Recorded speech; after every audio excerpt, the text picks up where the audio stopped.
जीवन में सफलता हासिल करना चाहते हैं तो आलस्य को अपने पास आने ना दें। आलस्य की तुलना उस तालाब से की जा सकती है जो सीमा में बच जाने की वजह से जिसके पानी में साराध्य व काई जम जाती है, जबकि अनवरत चलने वाली नदी का पानी सदैव निर्मल रहता है। यदि आप दिन भर घर में पड़े रहते हैं तो आपके हाथ और पैर जकड़ जाएंगे, आपको चलने फिरने में दिक्कत होगी। मनुष्य तो मनुष्य, मशीन से यदि काम ना लिया जाए तो उसमें भी कल पुर्जे काम करना बंद कर देते हैं। बहुत पुरानी बात है, किसी देश में एक बूढ़ा व्यक्ति रहता था। वह काफी मेहनती था, खेतों में काम करके अपना पूरा गुजारा करता था। उसके 3 लड़के थे जो बड़े आलसी थे। उसकी आलस्य की वजह से बूढ़ा और उसकी पत्नी काफी परेशान रहते थे। दोनों अपने लड़कों को समझाने की कोशिश करते थे, लेकिन तीनों को अपने आलसपन से बाज नहीं आते थे। एक दिन बूढ़ा की चल बसा। बुढ़िया ने अपने बेटे को खेत पर जाने के लिए कहा, लेकिन वे नहीं गए। जब तक अनाज था तब तक बुढ़िया ने उनको बनाकर खिलाया और आखिर में एक दिन घर का सारा अनाज खत्म हो गया।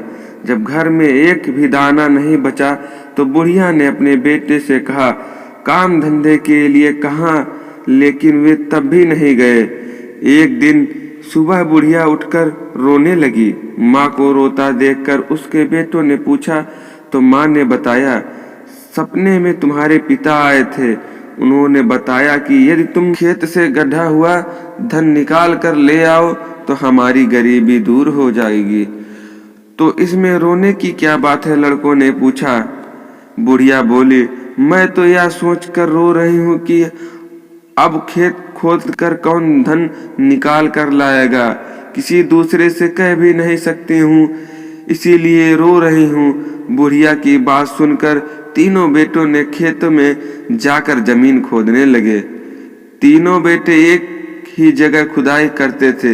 यह देखकर बुढ़िया ने कहा, धन खेत में कहीं भी हो सकता है, इसीलिए पूरे खेत में अच्छे से खुदाई करो। पूरा खेत खुद जाने के बाद जब धन नहीं मिला, तीनों बेटे नाराज हो गए। बुढ़िया ने कहा, ठीक है, सपने में तुम्हारे पिता आने पर मैं उनसे इसकी शिकायत करूंगी। जब खेत की खुदाई हो गई तो क्यों ना इससे अनाज बो दिया जाए। बेटों ने अनाज बो दिया। कुछ ही दिनों में खेत फसल लहलहाने लगी। फसल काटने का वक्त आया तो एक दिन बुढ़िया फिर रोने लगी। बेटों ने पूछा, अब क्या है।